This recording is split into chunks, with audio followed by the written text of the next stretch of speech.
But we do not want you to be uninformed, brothers, about those who are asleep, that you may not grieve as others do who have no hope. For since we believe that Jesus died and rose again, even so, through Jesus, God will bring with him those who have fallen asleep. For this we declare to you by a word from the Lord, that we who are alive, who are left until the coming of the Lord, will not precede those who have fallen asleep. For the Lord himself will descend from heaven with a cry of command, with the voice of an archangel, and with the sound of the trumpet of God, and the dead in Christ will rise first. Then who are alive, who are left, will be caught up together with them in the clouds to meet the Lord in the air. And so we will always be with the Lord. Therefore, encourage one another with these words. That's the very word of God. Magpasaka po tayo. Let us pray. Aming Ama, kay dakilay, kay mabuti, kami nagpapasalamat muli na kami ay muli kami makarinig, Panginoon, ng iyong salita. Dalangin namin ang paggabay mo, pagbigay mo sa amin ng wisdom, na maintindihan namin, Panginoon, ang salita na ibinigay mo. At ang hope namin, Panginoon, ay nagmumula, Panginoon, kay Kristo. And this is our comfort na malaman namin ito, Panginoon. And praying, Panginoon, na ang bawat isa ay makita si Kristo sa salitang ito. Praying at tinataas ka namin sa matamis sa pangalan ng iyong anak na si Jesus. Amen. And isa sa ating greatest fear or isang takot natin, no, bilang isang tao sa ating puso ay ang takot natin na mamatay. No, and we all know that death is the great enemy of man. No, maseseparate ka sa iyong family, sa iyong friends, no, sa ating mga kakilala. No, it brings us sorrow. No, at pag-remind sa atin, no, na kapag ikaw ay namatay, no, itong mundo na ito ay hindi natin tahanan. No? This is not our home. And dito sa ating passage sa Thessalonian, no, yung Thessalonian believers, ay nagkakaroon sila ng problema. No? Ilan sa kanila, mga fellow Christians, ay namatay na, and sila ay nag-worry na sa kanila na anong mangyayari. Dahil sila ay namatay na bago pa dumating ang ating Panginoong Jesucristo, or di ba nila masasaksihan yung pagdating ni Kristo? Or meron pa bang pag-asa dun sa mga namatay na kanilang mga kapatid? So dito natin makikita, no, kung bakit sinulat ni Paul, no, not to argue, not to speculate, but sinabi niya ito to comfort them, no? And imagine, no, may isang sundalo na merong digmaan na nangyari and kailangan niyang pumunta doon. And alalayo siya sa kanyang family, and dito, syempre yung naiwan niyang pamilya, makakaranas or mamimiss siya or may isip, syempre maglulong sa kanyang makita ulit or makasama. And one day, no, na malaman nila na natapos yung digmaan, then yung sundalo na iyon ay makakabalik siya sa kanyang family, no? Makikita natin, no, yung kanyang pagbabalik, no? Kanyang pagbabalik, no, is sila ay nagagalak, yung kanyang family na malaman na siya ay makakabalik, no, galing sa digmaan, no? At dito makikita natin, no, or i-compare natin yung sinabi dito ni Paul na that believers will be caught up. And ang kaibahan lamang dito, no, tayo, naghihintay tayo at hindi natin alam kung anong oras babalik ang ating Panginoon, but kailangan natin na tayo ay prepare, no, before dumating ang ating Panginoon, then to welcome, no, ang pagbabalik ng ni Kristo. When Christ returns, believers will meet Him and will be with Him forever. So napakaganda lamang natin itong tignan, yung passage ngayong umaga, no, sa pagdating ni Kristo, the return of Christ, no, that the church of all ages, no, ito yung tinitignan, no, with joyous anticipation to the promised future return of Christ. Kung ang kanyang unang pagdating ay sinisecure ang ating pagtubos, no, sa ating mga kasalanan, and His second coming ay dito makikita natin yung pag-asa, yung blessed hope for the full consummation of His kingdom. In sa New Testament, no, yung term ay laging ginagamit to point to Christ's return, no, yung the word parousia, No, itong word na ito ay refers, no, it means appearing, manifestation, or coming of Jesus in glory at the end of the age. And bilang isang church, no, ito yung expect natin again, yung promise, second coming or second advent of Christ. And sinasabi ng scripture or tinuturo that Jesus coming will be both personal and visible. At dito sa ating passage, no, hindi tinuturo yung secret rapture or multiple stages ng pagbabalik ni Kristo. But rather, sinasabi dito, yung the one visible final return of Jesus Christ at the end of the age. No, hindi itong makikita natin, no, sinasabi ni Paul, believers will be caught up to meet the Lord in the air.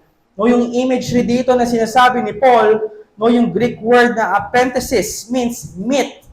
No, ay ginamit din sa passage in the Gospel of Matthew, chapter 25, verse 6, and Acts chapter 28, verse 15.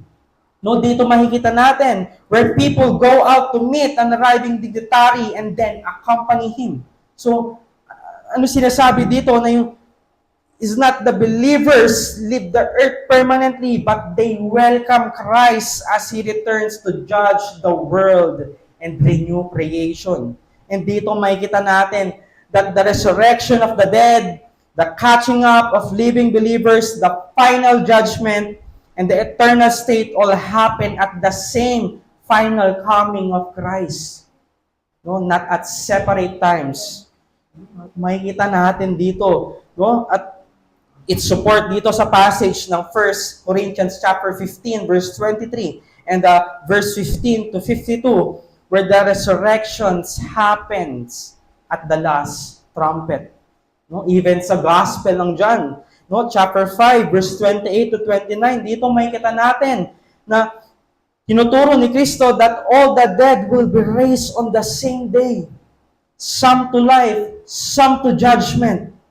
So dito makikita natin that the final resurrection and the final gathering of the church, which is why Paul, yung kanyang purpose is not to give timeline, but to give comfort and hope to believers who are grieving.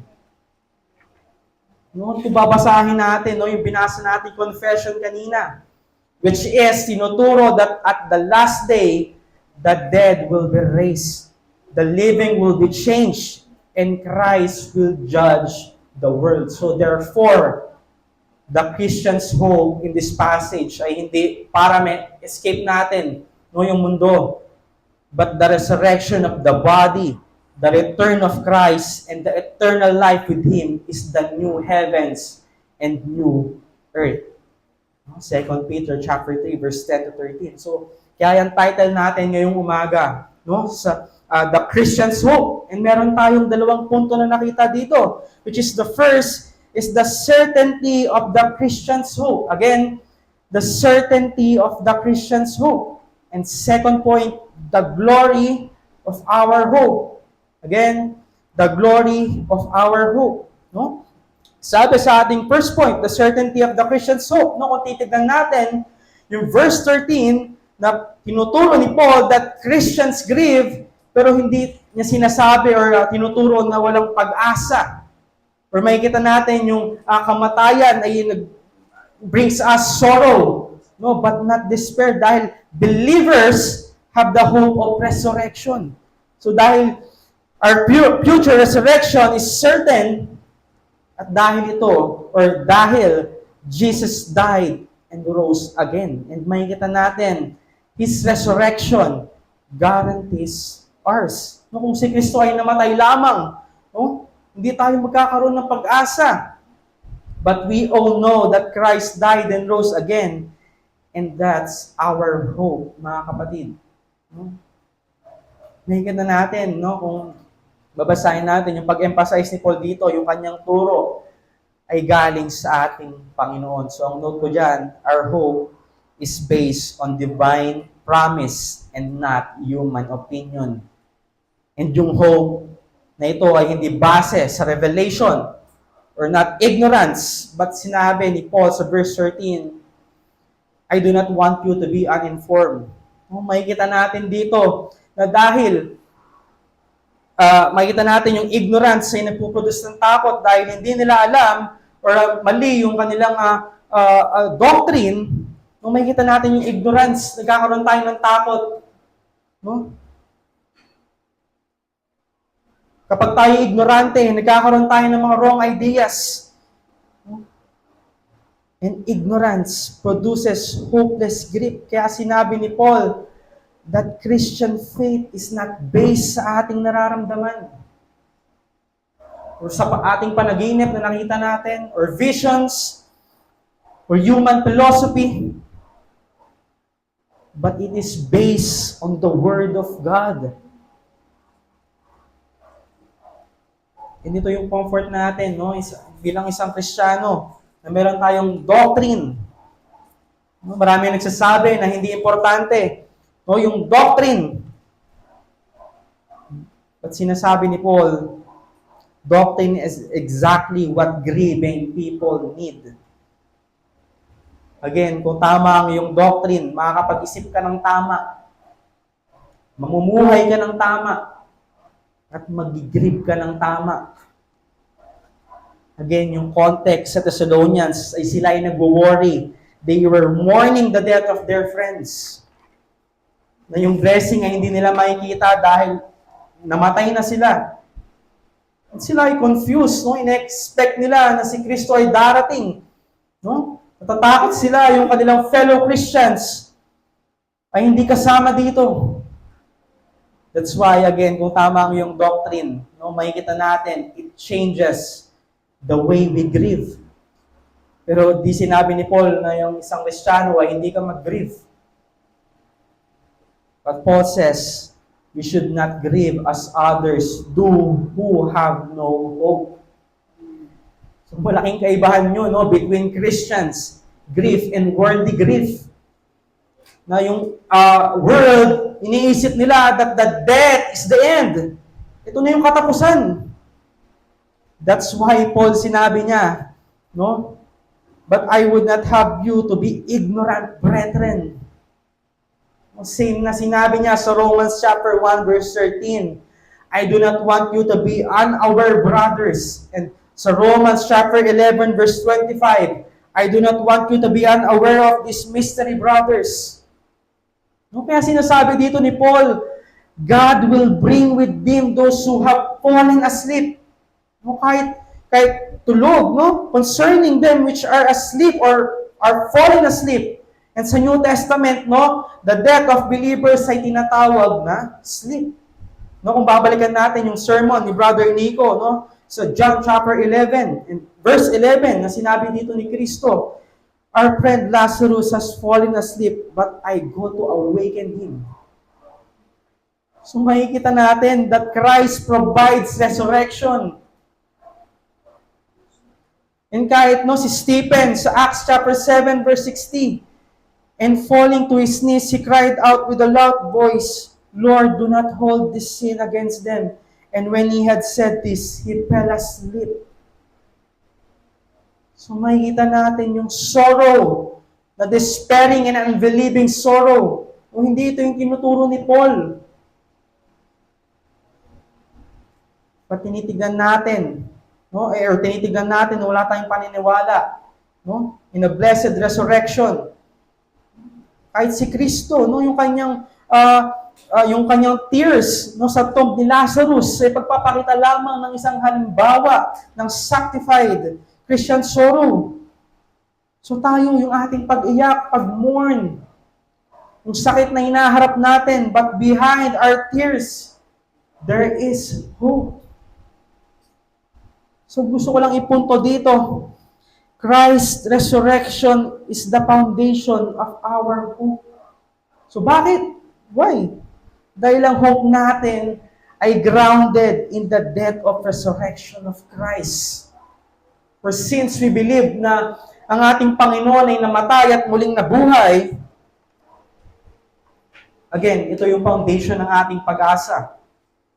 Kung titignan natin, hindi sinabi ni Paul na kung ikaw ay mabuting tao, no, you will rise again. Kung ikaw ay pumunta ng church, or lagi kang pumupunta ng church, you will rise again.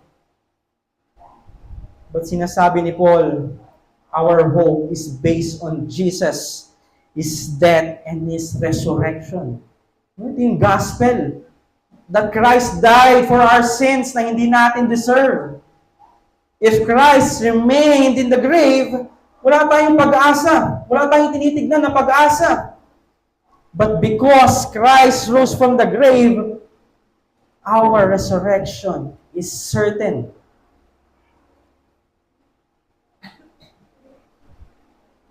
Christ and believers are one body, of which Christ is the head and believers are the members. So kung anong danasin ng head, yun din ang dadanasin natin. His resurrection is the guarantee of ours. So makikita natin dito yung certainty ng ating pag-asa.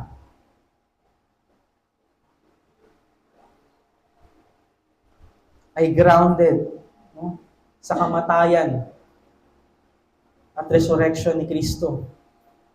Ang ating pag-asa is certain, again, because Christ died and rose again, and guaranteed ito ng salita ng Panginoon. Hindi lang sinabi ito ni Paul na galing sa kanyang sarili, but for this, sinabi niya, we declare to you by a word from the Lord.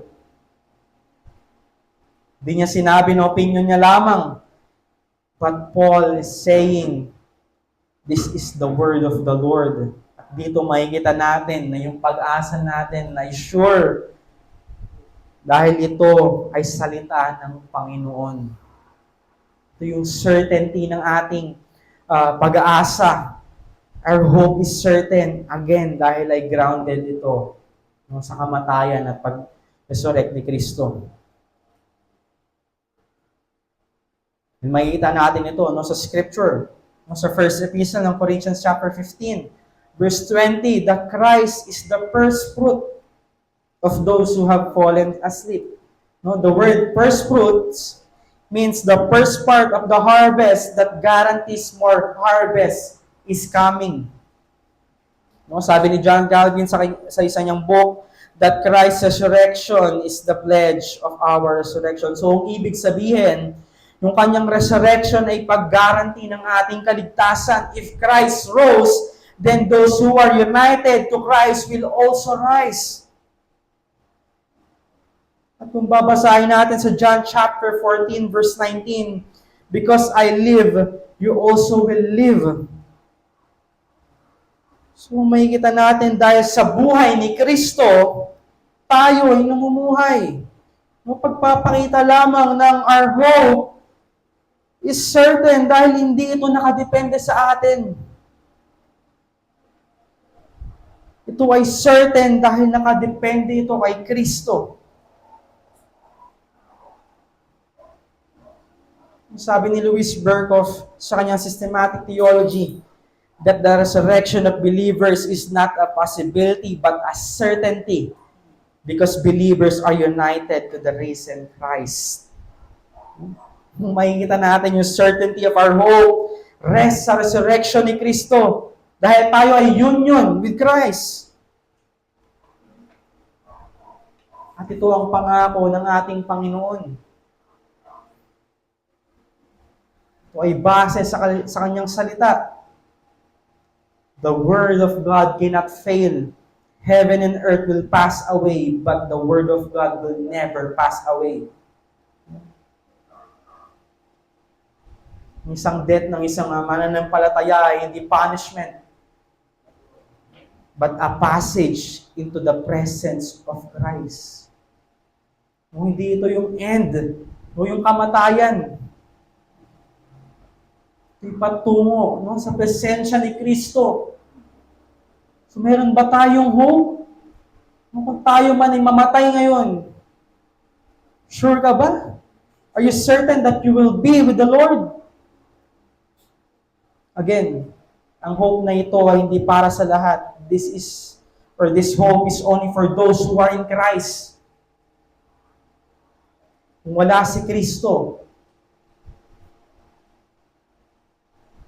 there is no hope beyond the grave. So nakikita natin yung certainty, no, ng ating pag-asa ay grounded, so, sa pagkabuhay ni Kristo. The question is, anong mangyayari sa pagdating ni Christ? Ano yung pag-asa nating makikita? And Paul, no, sinasabi, from death to glory, from sorrow to the coming of Christ. At dito, no, tayo, no, pupunta sa ating second point. That the glory of our hope. So makikita natin that Paul described, no, kung ano yung mangyayari sa pagbabalik ni Kristo. At kung papansinin natin, ang ating hope is not just that something will happen, but that someone is coming. No, Christ Himself will return. The same Jesus na naglakad sa Galilee, He Himself is coming back. And again, ito yung tinitignan natin na hope. Hindi lang tayo naghihintay ng isang event. We are waiting for a person, our Savior, our King, our Lord. Kung babasahin natin sa Philippians chapter 3, verse 20 to 21, sinabi dito that Christ will transform our lowly body to be like His glorious body. So, ibig sabihin, believers will receive glorified bodies. No more sickness, no more pain, no more death.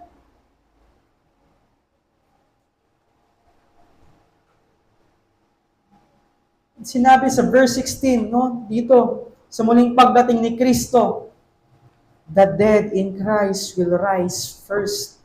So, napakagandang pag-asa ito, mga kapatid, that death is not the end, no, para sa ating mananampalataya. The dead in Christ will rise. Ito yung bodily resurrection. Again, the grave ang end ng isang believer. Sa pagbabalik ni Kristo, the bodies of believers will be raised. No, sabi ni Herman Van Wyk sa kanyang Reformed Dogmatics, that the resurrection is the restoration of the whole person, body and soul, so that the believer will live forever in the new creation.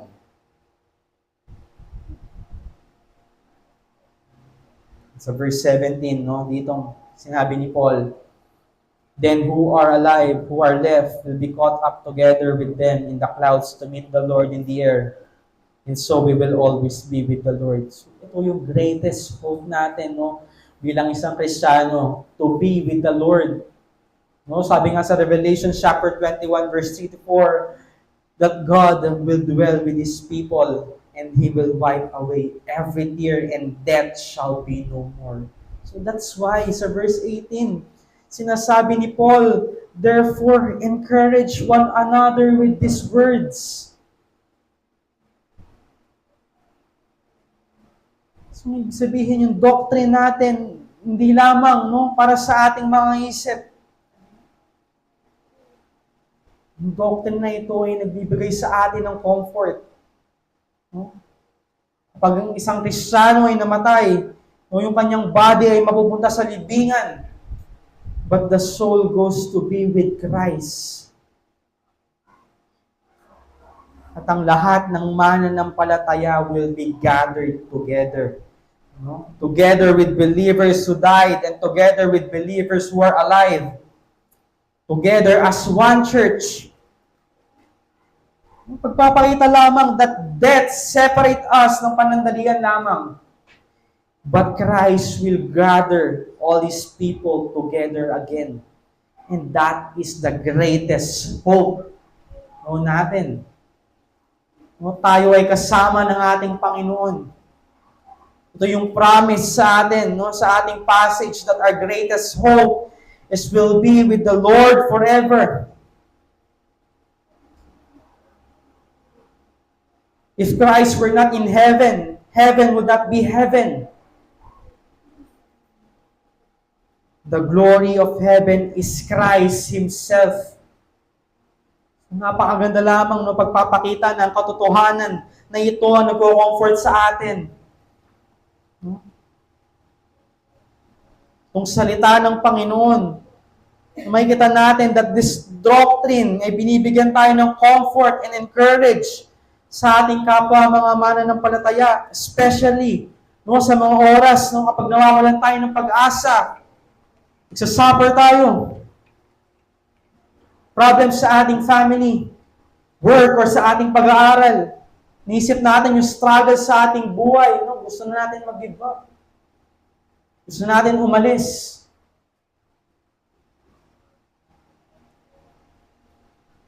Kung alam niyo yung song na ng isang, again, yung Peter Karma, yung kanilang kanta ng Kalapastangan. No? Sinasabi dito, no, yung sinasabi nila na ilang pagsubok ang daraanan ko bago ako makaranas ng milagro mo. So, hindi tayo dumaan sa ganung bagay. No? Or to end, yung pain na naranasan natin dito sa mundo. At sinasabi ng Panginoon or Scripture, teaching us yung ating comfort, yung pagbabalik ni Kristo. Ang aim natin is to glorify our God habang tayo namumuhay dito sa mundo. And that's our comfort. Meron tayong tinitignan na hope na one day darating ang ating Panginoon and all, lahat ng nararanasan natin na hirap, lahat ng struggles natin, but not to escape no, sa mundong ito.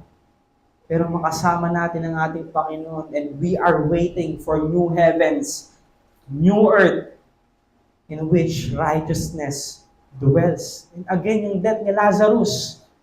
No, kung babasahin natin sa verse 4 ng John 11, sinabi dito, this illness does not lead to death. It is for the glory of God, so that the Son of God may be glorified through it.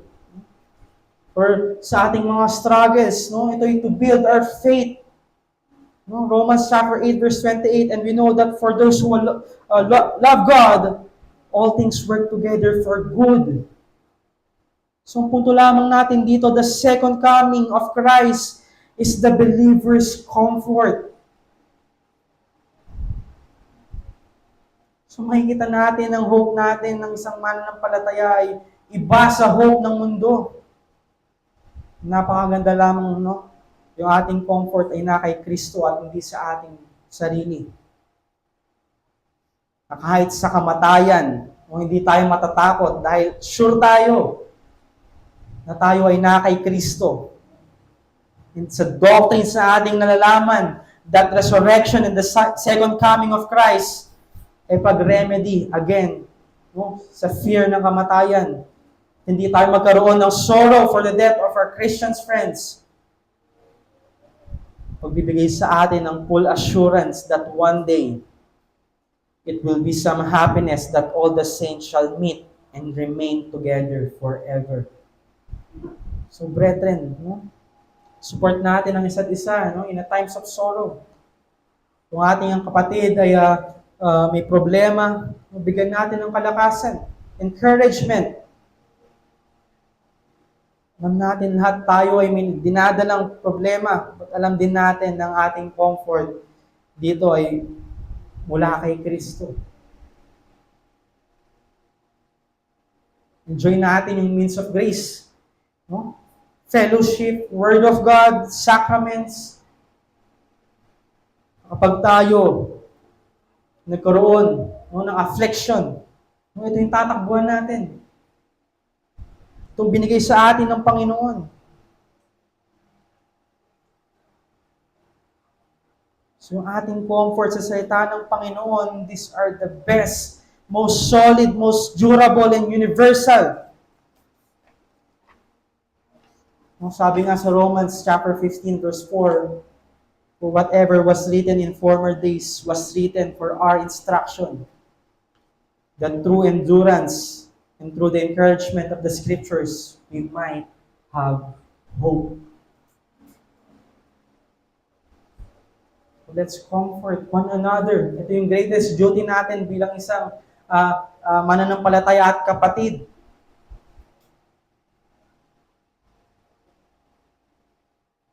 So, ang first challenge natin ngayong umaga, do not build our hope on this world.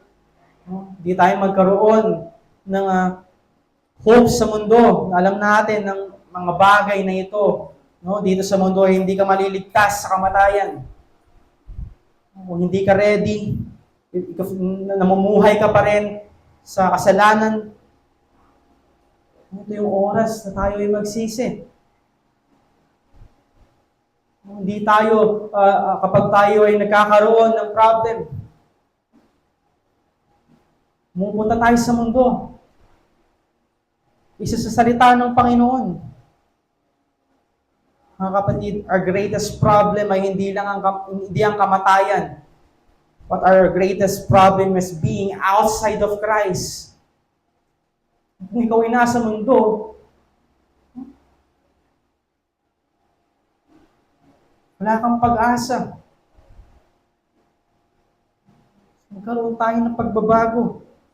Pag-mortify ng ating kasalanan. Hindi lamang isang beses. At ginagawa natin to araw-araw dahil araw-araw din tayo nagkakasala.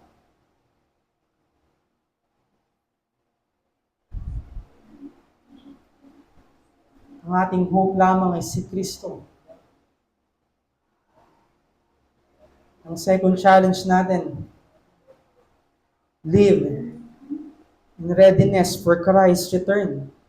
Alam natin na kung anumang oras, pwede dumating ang ating Panginoon kung man tayo ay tulog or gising. So tanungin mo yung sarili, kung dumating man ang Panginoon ngayon, will you be ready to meet Him? O ikaw ay magkakaroon pa rin ng pagtingin dito sa mundo.